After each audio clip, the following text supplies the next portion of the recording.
ਸਤਿ ਸ਼੍ਰੀ ਅਕਾਲ ਜੀ ਸਾਰਿਆਂ ਨੂੰ। ਤੁਹਾਡੇ ਸਾਰਿਆਂ ਦਾ ਇੱਕ ਵਾਰ ਫਿਰ ਤੋਂ ਸਵਾਗਤ ਹੈ ਜੀ ਸਾਡੇ YouTube ਚੈਨਲ ਪਰ। ਅੱਜ ਦੀ ਇਸ ਵੀਡੀਓ 'ਚ ਅਸੀਂ ਰਿਐਕਟ ਕਰਨ ਲੱਗੇ ਆ ਥਾਰ ਡੈਜ਼ਰਟ ਦੇ ਵਲੋਗ ਪਰ। ਬਹੁਤ ਵਧੀਆ ਵਲੋਗ ਆ। ਥਾਰ ਡੈਜ਼ਰਟ ਤੁਹਾਨੂੰ ਪਤਾ ਹੈ ਵੀ ਇੰਡੀਆ ਦਾ ਆਪਣਾ ਸਭ ਤੋਂ ਬੜਾ ਜਿਹੜਾ ਰੇਗਿਸਤਾਨ ਆ ਉਹ ਮੰਨਿਆ ਜਾਂਦਾ ਹੈ, ਜਿਹੜਾ ਕਿ ਜ਼ਿਆਦਾਤਰ ਹਿੱਸਾ ਰਾਜਸਥਾਨ 'ਚ ਆ, ਕੁਝ ਹਿੱਸਾ ਗੁਜਰਾਤ 'ਚ ਆ ਤੇ ਕੁਝ ਮੇਰੇ ਖਿਆਲ ਪਾਕਿਸਤਾਨ 'ਚ ਚੋਲਿਸਤਾਨ ਕਹਿੰਦੇ ਹਾਂ। ਅੱਛਾ, ਵੀਡੀਓ ਬਹੁਤ ਜ਼ਿਆਦਾ ਵਧੀਆ ਹੋਣੇ ਵਾਲੀ ਹੈ। ਆਪਾਂ ਨੂੰ ਇਸ ਵੀਡੀਓ 'ਚ ਦੇਖਣ ਨੂੰ ਮਿਲੂਗਾ ਵੀ ਉਹਨਾਂ ਦੀ ਲਾਈਫ ਕਹੀ ਜੀ ਆ, ਉਹਨਾਂ ਨੂੰ ਕਿਹੜੀ ਪ੍ਰੋਬਲਮਸ ਆ ਜਿਹੜੀਆਂ ਉਹ ਫੇਸ ਕਰਨੀਆਂ ਪੈਂਦੀਆਂ। ਤੇ ਇਸ ਵੀਡੀਓ 'ਚ ਨਾਲ ਤੁਹਾਨੂੰ ਥੋੜਾ ਜਿਹਾ ਅਸੀਂ ਉਹਦੀ ਝਲਕ ਵੀ ਦਿਖਾਉਂਗੇ। ਕੁਲਦਰਾ ਵਿਲੇਜ ਜਿਹੜੀ ਗੂਗਲ ਆਪਾਂ ਦੱਸਦਾ ਵੀ ਹੌਂਟਡ ਵਿਲੇਜ ਆ ਆਲ ਓਵਰ ਇੰਡੀਆ 'ਚ ਸਭ ਤੋਂ ਜ਼ਿਆਦਾ ਹੌਂਟਡ ਵਿਲੇਜ ਮੰਨੀ ਜਾਂਦੀ ਹੈ ਜਿਹੜੀ। ਤੁਸੀਂ ਵੀਡੀਓ ਨੂੰ ਐਂਡ ਤੱਕ ਜ਼ਰੂਰ ਦੇਖਿਓ। ਵੀਡੀਓ ਬਹੁਤ ਜ਼ਿਆਦਾ ਵਧੀਆ ਹੋਣੇ ਵਾਲੀ ਹੈ, ਤੁਹਾਨੂੰ ਮਜ਼ਾ ਆਊਗਾ। ਤੇ ਸਾਡੇ ਇਸ ਚੈਨਲ ਨੂੰ ਸਬਸਕ੍ਰਾਈਬ ਵੀ ਕਰ ਦਿਓ। ਹੁਣ ਸ਼ੁਰੂ ਕਰਦੇ ਫਿਰ ਆਪਾਂ ਅੱਜ ਦੀ ਇਹ ਵੀਡੀਓ। ਆਪਾਂ ਨੂੰ ਉਰੇ ਬੈਠਿਆਂ ਨੂੰ ਸੋਹਣਾ ਲੱਗਦਾ ਦੇਖਣ ਨੂੰ, ਪਰ 55 डिग्री तक 50 डिग्री तक टेम्परेचर चल रहा है। जहाँ दूर दूर तक सिर्फ बंजर जमीन है। गर्मियों में तापमान 50 डिग्री को भी पार कर देता है। अगर हम बड़े शहरों को छोड़ दें 40 तो डिग्री छोटे गांवों में आज भी पानी की समस्या बरकरार है। गर्मी कुछ गांव आज भी करीब 100 साल पहले वाली ही जिंदगी जीते हैं, जहाँ कोई भी फैसिलिटी अवेलेबल नहीं है। इन गांवों के लोग मिट्टी के घर या फिर झोपड़ी कोई गली नहीं रेगिस्तान पापा, के कोई बीचों कुछ बीच गेट नहीं है रहते ना, हैं। सीधे बस जितना मर्जी बढ़ जाओ। इतने गर्म रेगिस्तान में जो जानवर इंसानों की जिंदगियों को आसान करता है वो है ऊंट, camel, ship, the ship of desert.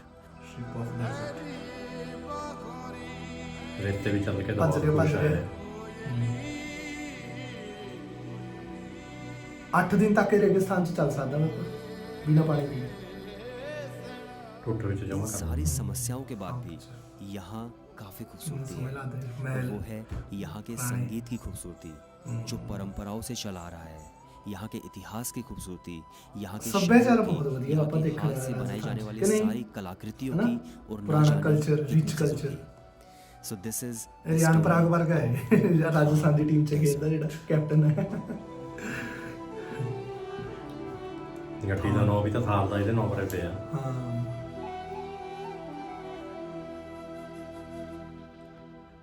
ਇੱਥੇ ਜਾਣੇ ਨੂੰ ਗੱਡੀ ਵੀ ਬੜੀ ਚਾਹੀਦੀ ਆਪਾਂ ਮੇਰੇ ਖਿਆਲ ਚ। सो हम लोग कर रहे हैं हमारी लाइफ का सबसे लंबा रोड ट्रिप, जिसके अंदर हम लोग जाने वाले हैं पहले जोधपुर, और जोधपुर से आगे हम लोग जाएंगे फिर जैसलमेर, जिसके अंदर हमें लगभग 2000 किलोमीटर चलना होगा। हैरियर है।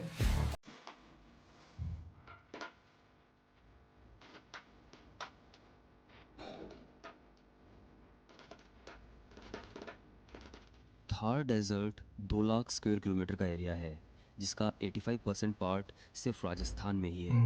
बाकी कुछ गुजरात, हरियाणा और पंजाब में, और बाकी बचा हुआ हरियाणा से पाकिस्तान में। पंजाब से बड़ा इधर आ इस जाता है। देश बठिंडे वाली देखना साइड एक है। अलग एक्सपीरियंस होता है। जैसे ही हम लोग हरियाणा क्रॉस करते हैं तो लैंडस्केप हल्का सा चेंज होता है। अब हाईवे के साथ में ग्रीनरी तो है, लेकिन खेत कम हो गए हैं। कुछ गांव हमें दिखते हैं जहाँ कच्ची सड़कें हैं और घरों के आसपास छोटे छोटे पेड़ लगे हुए हैं, और हर गांव में लगी हुई है एक पानी की टंकी। पंडीली झाड़ियाँ झूड़ियाँ भी बहुत है ना किकर खुश्क मौसम में चाहिए। राजस्थान की तपती गर्मी में आपको हर कुछ किलोमीटर पर बकरियां चराने वाले दिख जाते हैं। गाँव में ज़्यादा संसाधन न होने की वजह से बकरियां काफ़ी काम आती है। बने दूध आना बेचकर रोजमर्रा की पदरोड़ा जिंदगी गुजारा के ये नाम है। हर बकरी चराने वाला अपने कंधे पर एक प्लास्टिक की बोतल रखता है, जिसे वो बोरी के अंदर पैक कर ताकि लेता ठंडा रहे है पानी। और तलाश करता है पानी अपनी बकरियों के लिए। ऐसे ही छोटे छोटे गांव और शहरों को पार करते हुए हम लोग पहुंच जाते हैं जोधपुर, द ब्लू सिटी। चोर ब्लू से नीला रंग है ज्यादातर। जयपुर पिंक सिटी उधर को कहते हैं lake city. City of place. Rajasthan में बढ़िया जगह आपको कोई बड़े ठीक जो मौसम से जाओ। जोधपुर हम लोग सिर्फ एक दिन ही रुकते हैं, क्योंकि हमारी मंजिल थी थार डेजर्ट। नेक्स्ट डे हम लोग निकल जाते हैं थार की तरफ। रोड पर सबसे पहले आती है मार्बल माइंस, जो लाखों लोगों को रोजगार देती है। राजस्थान को मार्बल मार्बल इतने भी कैपिटल ऑफ होना इंडिया भी कहा राजस्थान से जाता है, बहुत क्योंकि राजस्थान प्रोड्यूस करता है इंडिया का 90% मार्बल। गुजरात से ज्यादा है ना। चल रही है गुजरात पत्थरों भी की तो कोई नहीं कटिंग, है, जो माइन से राजस्थान जस्ट भी अभी तेज निकल है। करके आए हैं, और हम लोग चले जाते हैं उस कटिंग को देखने। और यहाँ पे मतलब लगभग कितने ऐसी माइंस होंगे यहाँ पे राजस्थान, क्योंकि राजस्थान मुझे लगता है कि सबसे ज़्यादा बड़ा एक्सपोर्टर है ना, जो एक्सपोर्ट करता है। टोटल कितनी माइंस होंगे यहाँ पे? यहाँ सबसे ज़्यादा यहाँ लगभग 6 से 7 हज़ार हैं। 6-7 हज़ार। हाँ, खनन है यहाँ का जो सबसे ज़्यादा मजदूर भी यहीं आते हैं लगभग। तो जैसे जब कटिंग होती होगी तो धूल उड़ती होगी, वो जाती होगी अंदर, तो उससे कुछ बीमारियाँ होती हैं। उससे बीमारी होती है फेफड़ों में सांस लेने की, जिसे अस्थमा बोला जाता है। और ये एक और बीमारी होती है सिलिकोसिस, जिससे फेफड़ों में कमज़ोर होने के कारण फेफड़ों से खून आता है। तो कोई तरीका नहीं कोई जिससे मतलब बचा जा सके इस बीमारी से, तो कुछ ऐसे कुछ प्रिकॉशंस पहले ही लिए जाए? इससे बचाने के लिए राज्य सरकार ने एक प्रयास किया था, जिसमें जब ये ड्रिलिंग करते हैं ना, उस समय पानी का प्रयोग करना ज़रूर था।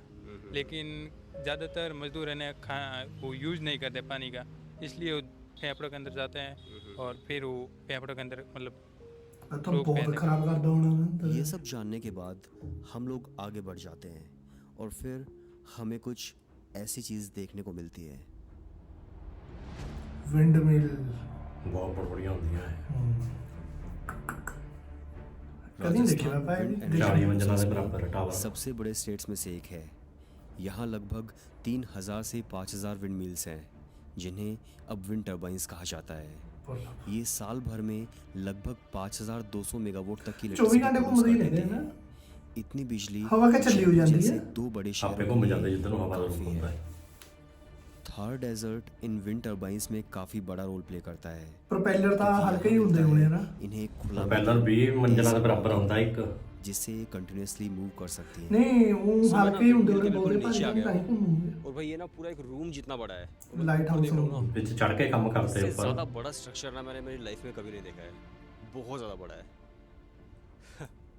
मैं आपको एक आइडिया देता हूँ कितना बड़ा है, पास आओ। तो इसका भाई एक एक नट जो है ना, आप देख सकते हो बोला भाई, इतना बड़ा तो इसका एक नट है। थार डेजर्ट में लगी विंडमिल्स का साइज 120 मीटर से लेकर 150 मीटर तक हो सकता है, जो लगभग 40 फ्लोर की बिल्डिंग जितना है। इसका एक प्रोपेलर 40 से 50 मीटर तक बड़ा हो सकता है। इसके साइज की वजह से ये आपको कई किलोमीटर दूर से भी आसानी से दिख जाती है। ਕਿੱਕਣਾ ਲਾਉਂਦੇ ਹੋਣਗੇ ਨਾ, ਪੈਪ ਲਿਆ ਕੇ ਏਡੇ ਬੜੇ ਖੜੇ। करें ना।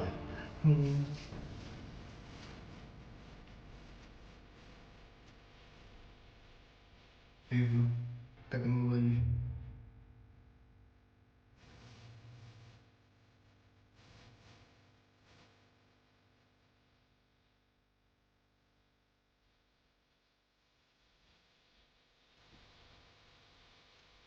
देखने में घैंट लगदा व्यू, पर वो ਜਿਹੜੇ ਉੱਤੇ रहते और यहाँ पर हैं अब धीरे धीरे लैंडस्केप जो है ना वो चेंज होना शुरू हो गया है, अब रेगिस्तान आ गए हैं। और मैंने एक चीज़ रियलाइज़ की अभी कि इतने लंबे रास्ते हैं, बीच में कुछ है नहीं, लोग पैदल चल रहे हैं, बहुत दूर तक पैदल चल रहे हैं। तो ना हमारे पास जो सुविधाएं होती है ना, हम उन्हें कभी रियलाइज़ नहीं करते हैं। बट अभी यहाँ पर आने के बाद मुझे लग रहा है कि यार कितनी ज़्यादा फैसिलिटीज़ हमारे पास है, हम कितनी सारी चीज़ों को एंजॉय करते ਆਪਾਂ हैं। ਕਿੰਨੇ ਵਧੀਆ ਉਹਦੇ ਵਿੱਚ हम ਬੈਠੇ ਆ रियलाइज़ भी नहीं এনवायरमेंट 'ਚ, करते। वो यहाँ पर आपको आने के बाद ही वो समझ आती है। ਸਹੂਲਤਾਂ ਕਿੰਨੀਆਂ अब शहरों हम के बीच थार बैठे। डेजर्ट के और भी अंदर तक जा चुके थे। कई किलोमीटर तक सिर्फ बंजर ज़मीन थी, जहाँ खेती कर पाना बहुत मुश्किल। ये वही थार डेजर्ट है जो अपने रेत, गर्म हवाओं और अजीब सी शांति के लिए जाना जाता है। रास्ते में कोई इंसान नज़र नहीं आ रहा था और ना ही कोई गाड़ी रिपेयर की जो दुकान। गड्डी गुड्डी खराब हो यहाँ गई कुछ जानवर हैं जो पानी और छाया की तलाश में है। मट्टू आ जिसमें गई। से एक है गाय, जो एक ही दिशा में तालाब की तरफ जाती जा ਇਹ ਵੀ रही ਤਾਂ है। ਸੁੱਕੇ ਜਾਂਦੇ ਹੋਣੇ सो कभी मेरे पीछे से आप देख रहे हो काफ़ी नमी सारी नहीं गायें पैदा आ रही होना। हैं लाइन में, इकट्ठा हुई तरफ है। जा रही है तालाब में, मतलब पानी की तलाश में। और वहाँ पर लगभग लगभग ना 80 से 100 गाय इकट्ठी हो चुकी हैं। सिंगाई यानी बड़े कहाँ लोग कहाँ से बंजर इलाकों से चल कर आती है और वहाँ पर पानी पीती हैं। यहाँ कई किलोमीटर चलने के बाद ऐसे तालाब इन जानवरों को नसीब होते हैं। यहाँ कुछ कैमल्स के झुंड भी हैं जो गांव की तरफ जा रहे हैं। ऊँट बिना पानी पिए रेगिस्तान में लगभग 8 से 10 दिन तक चल सकता है और इसी वजह से ऊँट को शिप ऑफ डेजर्ट भी कहा जाता है। और ऊँट एक बार में लगभग 100 लीटर तक पानी पी सकता है। ये सारे नज़ारे और सारी चीज़ें आपको सिर्फ थार डेजर्ट में ही देखने को मिलती हैं।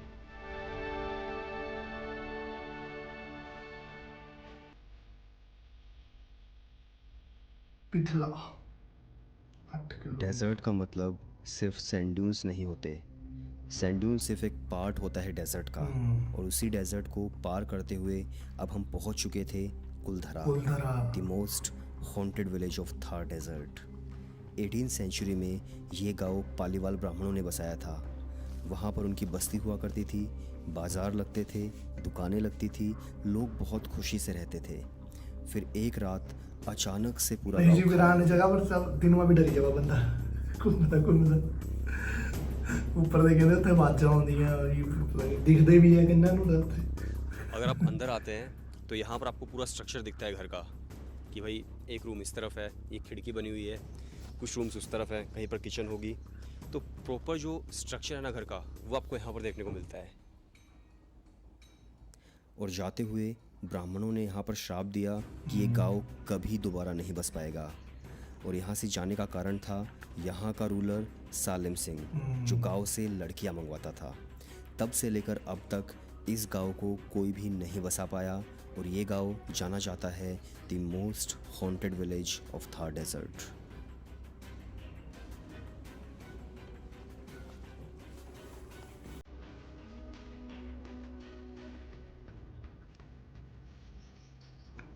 किड्डा बड़ा दा पिंड भी जे देखा जाए सारी खाली हो गया रातों रात ने। किंग सोना लगता है तेरा एक बार किला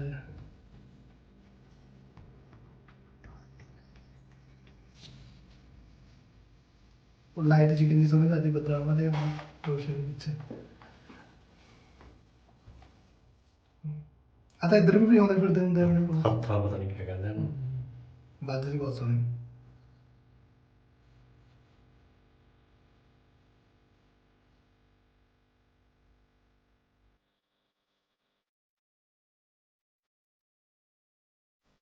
ਇਹਨਾਂ ਦਾ ਵੀ ਇਹ ਫੋਕ ਇੰਸਟਰੂਮੈਂਟ ਹੋਣਾ ਨਾ, ਇਹਨਾਂ ਦਾ ਬੁਝੂ ਵਗੈਰਾ ਹੈ ਆਇਆ।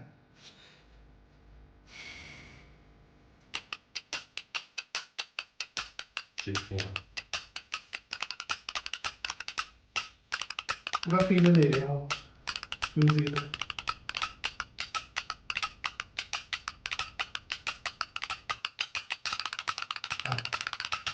वाह मुझे इंटरेस्ट था म्यूज़िक में तो मैं म्यूज़िक में आया। हाँ जी, हाँ जी। उस मेरे कम्युनिटी भी म्यूज़िक का ही है, पीढ़ी दर पीढ़ी म्यूज़िक का अच्छा, काम अच्छा। करते आते हैं, और जजमानों के यहाँ जाते हैं, म्यूज़िक बजाते हैं, गाना खुशी के माहौल में गाना गाते हैं। ਕਰ ਲਿਆ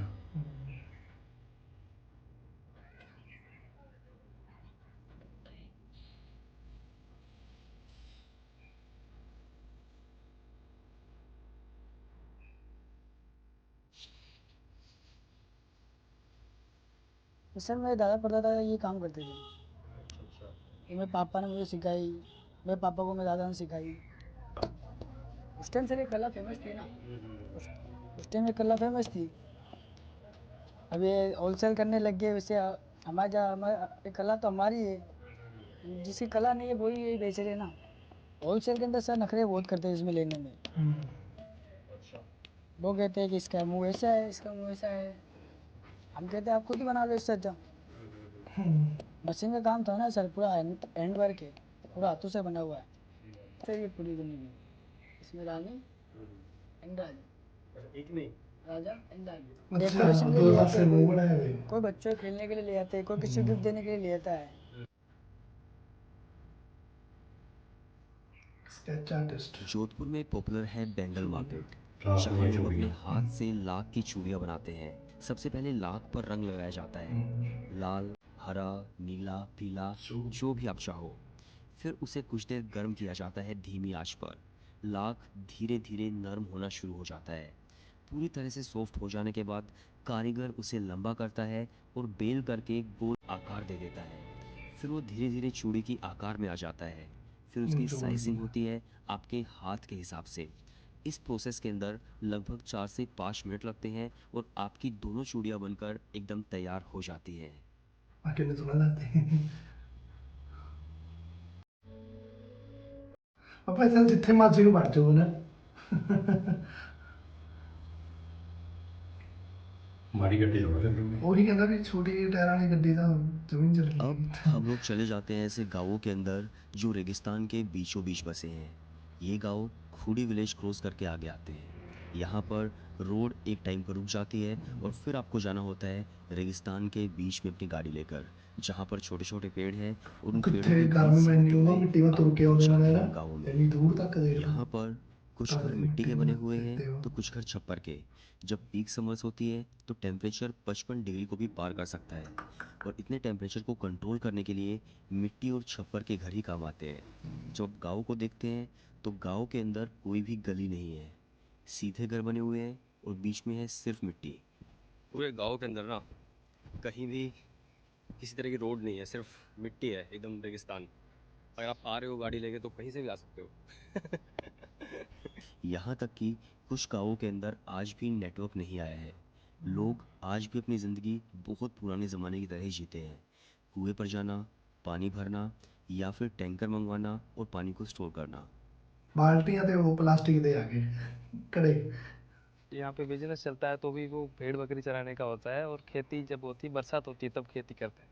बाकी यहाँ पे कोई ऐसा है नहीं कि बिना बरसात के भी खेती करें। ट्यूबवेल बोरिंग वगैरह नहीं है, कभी सड़क भी नहीं है, और लाइट भी बहुत कम रहती है। पानी की भी सुविधा नहीं है क्योंकि हम पानी टैंकर से लाके आते हैं। अभी भी वही लाइफ है जो पुराने लाइट तो आप होनी जिसे नहीं, सोचते पोल तो हैं। दिखते नहीं कि किते। अभी हम जैसलमेर है ना? शहर से अभी 50 साल पीछे हैं, जब दिल्ली से सोलर काफ़ी पीछे हैं। आपको बड़े होकर क्या बनना है? कलेक्टर। कलेक्टर। गांव का एक कुआं भी है जो थोड़ा दूरी पर है। तपती गर्मी में भी लोग यहाँ पर पानी भरने के लिए जाते हैं। हम जब उसे ट्रैक्टर दे देखने टायर लगे है ना तो दूर दूर तक सिर्फ रेगिस्तान, और बीच में ना ਉਹਦੇ होंगे कुछ रेड़े घर। दे मेरे ख्याल और ਚ हम चलते जा रहे थे उस कुएं की मुंह तरफ। पीछे कर जोड़ते होने रेड़ा लेना ही लेना बढ़िया मिलना। सो जब हम बच्चे होते हैं ना तो काफ़ी सारी छोटी छोटी कहानियों की किताबें होती हैं, और उन किताबों के अंदर गाँव की फ़ोटो होती है जो मतलब एक इमेजिनेशन की तरह होती है कि हम इमेजिन करते हैं कि गाँव कैसे होते होंगे, कि जहाँ पर ऐसे कुछ हट्स बनी हुई है, कुछ लोग बैठे हुए हैं, बस डंडे बीच जो में एक बाड़ सी पेड़ करी है, हुई है। चारपाई डली हुई है। और वो गाँव ना मुझे मतलब अभी तक मिला नहीं था कहीं भी, बट जब मैं यहाँ पर आया हूँ तो बिल्कुल वैसा ही फील हो रहा है जो किताबों के अंदर जो गाँव बनाया जाता था ना बच्चों के लिए, कि भाई ये देखो ये गाँव होता है। तो वो जो गाँव है ना वो मैंने यहाँ पर देखा है। गर्मी इतनी ज़्यादा है कि यहाँ पर कोई भी इंसान जब घर से बाहर निकलता है, चाहे फिर वो बच्चा हो, अपनी पानी की बोतल पर एक कपड़े का कवर लगा लेता है और उस कवर को गीला कर लेता है ताकि पानी गर्म ना हो। शाम को बच्चे इन्हीं रेत के टीलों पर क्रिकेट खेलते हैं, भाग दौड़ करते हैं और फिर वापस आ जाते हैं अपने घर पर। ये सब देखने के बाद, थार डेजर्ट को समझने के बाद मैं चल पड़ा था अपने घर, और ये सफ़र बहुत ज़्यादा खूबसूरत रहा। बहुत सारी यात्राएं मुझे बहुत सारी चीज़ें सिखाती हैं, समझाती है, और उन्हीं में से एक थार डेजर्ट भी थी।